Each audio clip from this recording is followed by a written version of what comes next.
પલટાવાવાળું transforming ને પરફોર્મિંગનું જે સૂત્ર અને જે વાત છે એ આવતા સમયમાં સામાન્ય ખેડૂતથી લઈ યુવા મહિલા એમએસએમઈઝ ઉદ્યોગ સુધી અનેક સુધારાઓ સાથે આવર્તક અને પરિવર્તક બદલાવ લઈને આવવાવાળું આ બજેટ છે.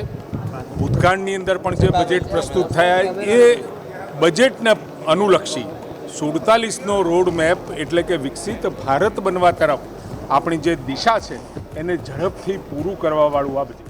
જામનગરની અંદર દુનિયાની અંદર થતી ટ્રેડિશનલ મેડિસિન માટેના રિસર્ચ માટેનું ખૂબ મોટું આપણને હબ મળ્યું છે અને ત્યાં આગળ આપણે આયુર્વેદ માટેની પણ વ્યવસ્થાઓ અને એમાં સુધાર આપણે કરી રહ્યા છીએ અને આયુર્વેદને પણ આગામી સમયમાં ખૂબ સારી રીતે બળ મળે, વેગ મળે એના માટેના પ્રોવિઝન અને એ રોડ મેપ પણ ટ્રેડિશનલ મેડિસિનની સાથે આયુર્વેદને દુનિયાભરની મેડિસિન્સમાં આયુર્વેદ એક અલગ મહત્ત્વનું સ્થાન ધરાવે છે.